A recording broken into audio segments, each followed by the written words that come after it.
We're going to go now to current Officer Derilyn Scott, who works at the West Side substation. Officer Scott. My name is Officer Derilyn Scott, and I'm presently assigned to the West Side Command Station on Derry Ashford. I'm a native Houstonian, and I attended the Police Academy in December of 1982. I graduated out the academy in '83, and I'm going to tell you about some of the experiences I have had on the department with some of the officers that I've worked with. In '83, while on the training program, I was assigned to one of the field training officers, which is Officer Frank Buckler. And while working with that officer and riding with him in the patrol car, he stated to me that he didn't understand black people. He didn't know why black people was hired on the department, and he didn't understand how black people operate. And so I never commented or said a word to him. I just sit there and listen to him. And then he told me he didn't understand how I got the good grades I attained while training on the department, because he was my third trainer. And while training with him, he told me that he don't understand how I got the good grades I have gotten and how I have gotten as far as I did, because I haven't showed him anything, and that I would have to sleep with him in order to get better grades. Well, I never commented or said anything to him, but I knew I wasn't going to sleep with him.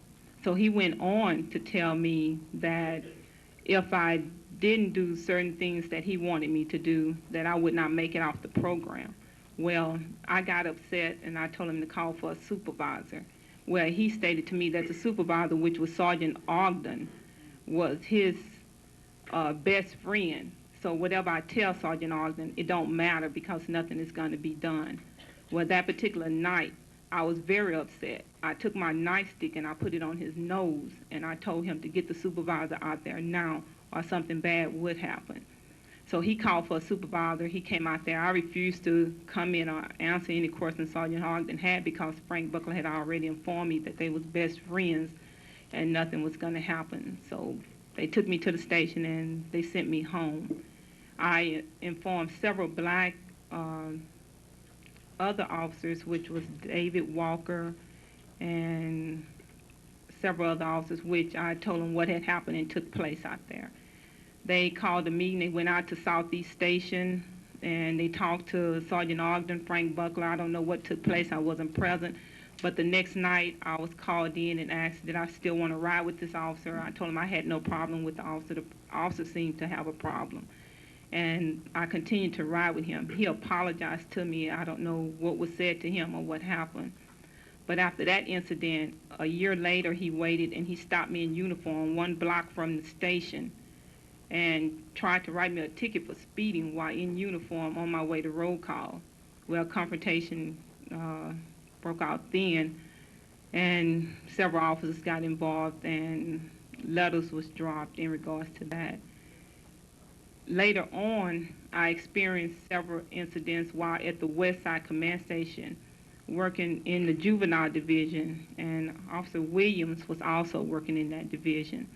When Officer Williams filed a complaint in regards to the officers that had hit the black male juvenile in the stomach, that's when the problems began, because we was told that we was troublemakers. I was told I was a troublemaker for standing up for Officer Williams and standing behind her and filing complaint also in regards to several incidents that had taken place at the West Side Command Station.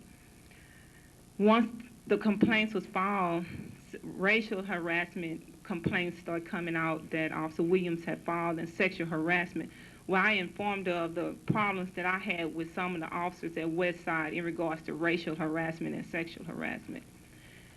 And while at the West Side Command Station, working in the juvenile division, this same particular sergeant, Sergeant Ritlin, he walked up to me and asked me, do I like white men? And do I date white men? Well, since he asked me that question, my response to him was, no, I do not date white men. It's too many nice-looking black men in the world for me to date a white man. And I responded because he asked the question.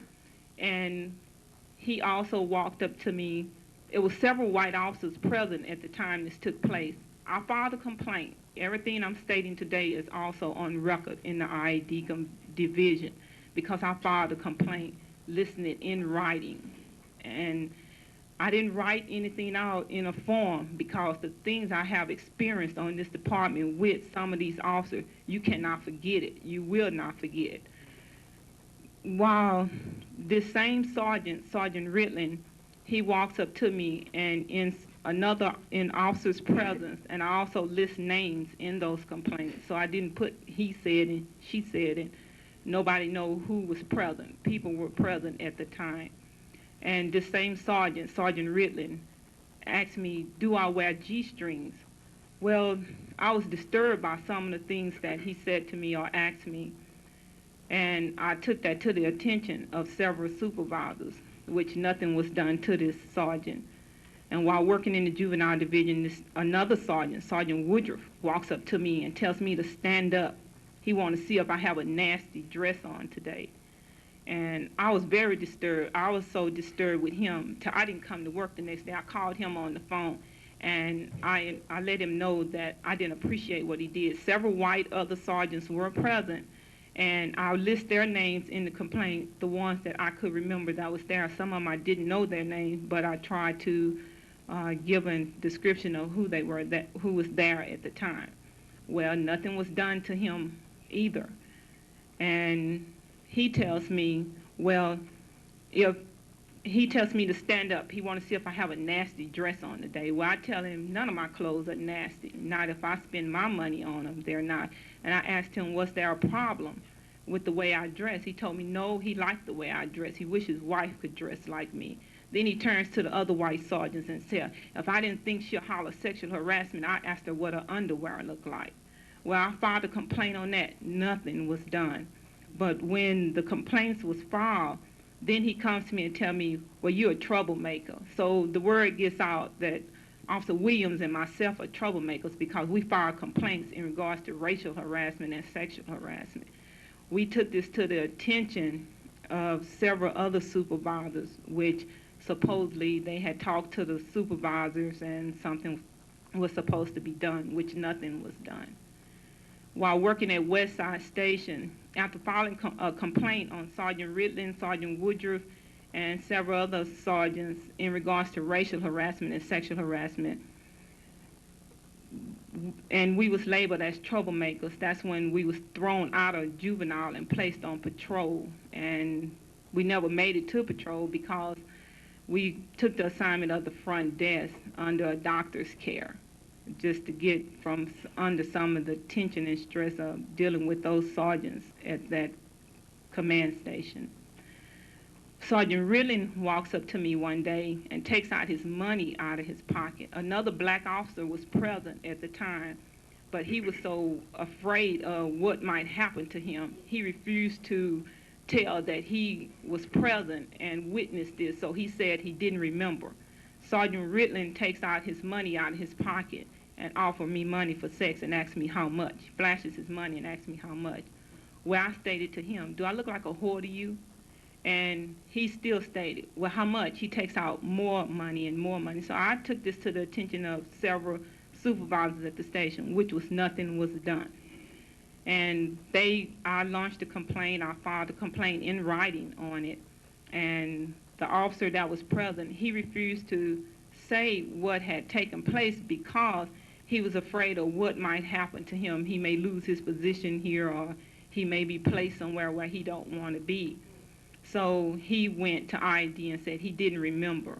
Well, while the investigation was going on, I believe that I never was told what happened to this sergeant or to either one of the sergeants. All I know is they're still there at the Westside Command Station. While working at the command station, because I filed so many complaints on those sergeants for racial harassment and sexual harassment, I was labeled as a troublemaker and told that I would never go no farther than where I was at because I complained on officers. And then I was told I had no respect for supervisors. Well, it wasn't that I didn't have any respect for the supervisor. They showed no respect for me. And there was several white officers present at the time all this was taking place with myself. I just couldn't understand why they didn't approach them in that same manner. So they wants me to show respect, then I feel like they should also show respect. While working at that station, because I filed so many complaints and supposedly to be a troublemaker because I complained on their fellow friends and officers, a year later, I also worked an extra job at the Westbrook Place complex, apartment complex, where they have a 9-year-old. They had a 9-year-old girl living, and this little girl was engaging in sexual conduct and misbehaving. And I took this little girl from the home on several occasions, and I also had her placed in child welfare for evaluation and hoping they would get her some help. While living at the complex, I launched a report entitled Investigation Juvenile Child Welfare, hoping this little girl gets some help with her behavior and her conduct.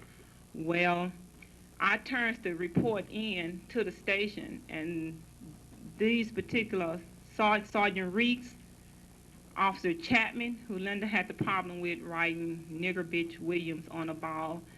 Sergeant Reeks is also good friends with Sergeant Ritland and Sergeant Woodruff. They are running buddies at the station. And Julie Anderson, which is the officer we also work with in juvenile, they were also assigned to juvenile sex crime. Well, they took it upon themselves. Officer Chapman took the report, and I don't know what he did, how he did this, but he changed this whole report around, and my son was listed as a witness, which is a 14-year-old juvenile, in the report because he the one came to me and brought it to my attention that this little girl was doing so much on the complex, and other juveniles also came to me complaining about the little girl. So when I filed the report, I list those juveniles that had stated several things to me about the little girl in the report.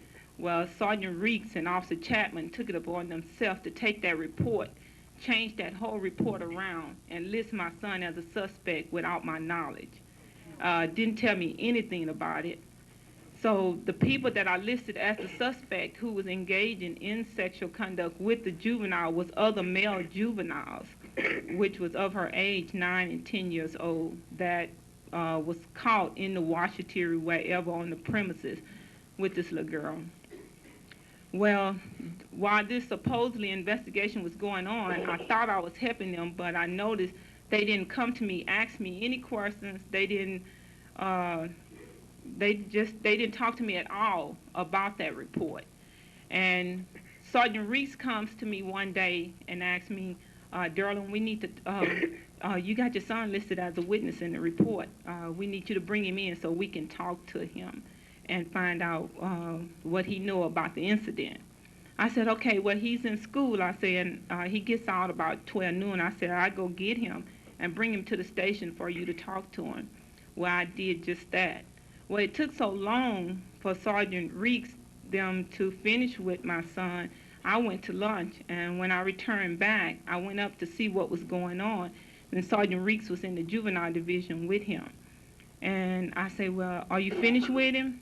He shook his head. He never opened his mouth and said a word. He just shook his head. I say, well, where he's at? He pointed to the back, to the jail cells. And I say, well, are you finished with him? And he said again, I said, well, okay. We arrested him and charged him with aggravated sexual assault of a juvenile. I said, well, how you do that? I said, what happened? Well, we don't have to tell you anything. We don't have to talk to you and tell you anything. You'll find out later. Well, they refused to let me talk to him. They refused to let me see him. Come to find out, they never took a statement from him, never questioned him about the incident. They just booked him when I brought him in as a witness and booked him as a suspect and never told me anything about the incident. And they filed on him and sent him over to juvenile probation and incarcerated him for at least 3 days, saying that he was a very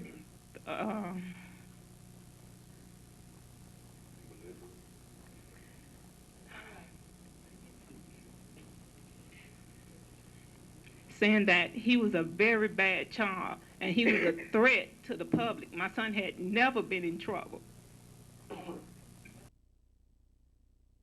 Took him to ID division, had fingerprints done on him. One girl came to me and told me that Officer Chapman was pushing on him, punching him in his back, telling him, stand up, don't lean on the desk. I feel that they only did this because they call themselves retaliating, because I filed complaints on white supervisors at that department. That's right. Hold your head up high. Hold your head up high. Hold your head up high, baby.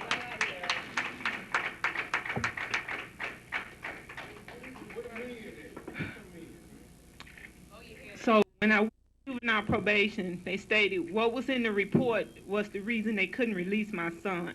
They said that he was a threat to the public. He might go and retaliate against the people who said that he committed the offense, which they used the suspects, which I listed in the report, that several witnesses had actually witnessed these juveniles having sex with the female complainant. I listed her as a complainant. And they used them, they talked to them, they got reports from them, they released those juveniles to their parents, never incarcerated them not one day. But they took my son and took him from being a witness, listing him as a suspect, and incarcerated him for 3 days. Well, juvenile probation got a hold to what was going on. We had to wait till Monday morning. I had to obtain a lawyer, which I gave $3,000 to just to handle the case. And they took the report. Juvenile probation read everything and read what was happening and going on. They threw the case out. They threw the case completely out and dismissed it without even going to court. Sergeant Reeks took it upon himself. He got so afraid of what might happen or the repercussions from what he did, knowing he was wrong. He took it upon himself, went back over to juvenile probation, griping and complaining to have them reopen the case and refile it. He did not want it thrown out. Well, because he was raising so much sand, so they decided to let the case go to court and let the courts decide. So that cost me more money because the attorney was charging me each time I had to obtain her for this particular incident. We went back and forth resetting court dates for them to be able to get the information they need. Well, the day of the court, they threw the case out again and they dismissed it. But they still had that on his file saying that he's a suspect in an aggravated sexual assault, and I feel that's wrong. And I feel that case should be reopened on those sergeants because I filed a complaint on Sergeant Reeks, Officer James Chapman, and Officer Julie Anderson, and another officer, which is Officer Tabor, which he's no longer with the department, and he was complained on for several sexual harassment reports, and he took place in handling, he was assigned to juvenile sex crime at this time.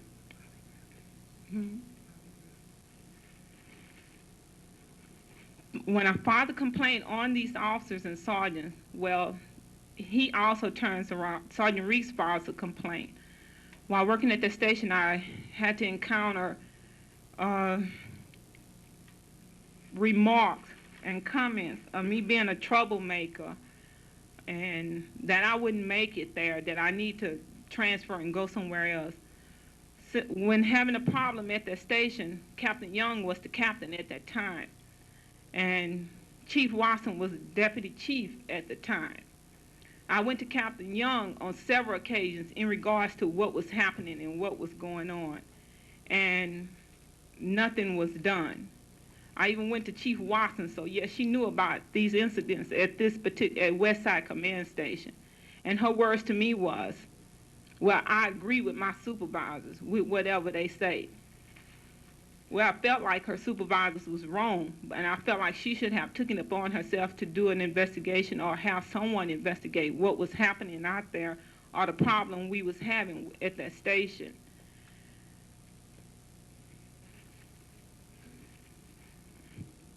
while working at the West Side Station, those particular officers that we had the problem with, like Officer Williams was stating to you, they was placed in specialized divisions and good positions. Well, Officer Williams and myself was placed out on patrol because we complained on them. Myself, I was so stressed out from fighting with them, trying to get what I felt was wrong, something done about it. I went to the doctor because I was having so many problems with headaches and stomach pains. My doctor stated that it was nothing but stress from dealing with what I was dealing with at this command station. And I had to bring a doctor's excuse back to work, and she had me off for about a month. And when I returned back to work, I returned on light duty, and that is how I wound up with the position on the front desk instead of working out on the streets on patrol. And I stayed under light duty for so long, I wound up with the front desk for a permanent position.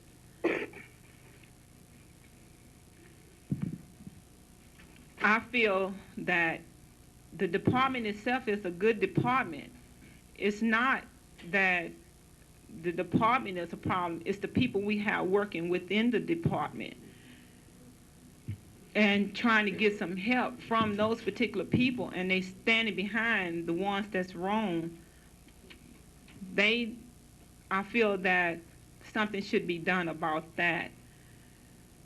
Chief Watson, I was told that Chief Watson stated that she didn't know of any racial misconduct or discrimination on the department.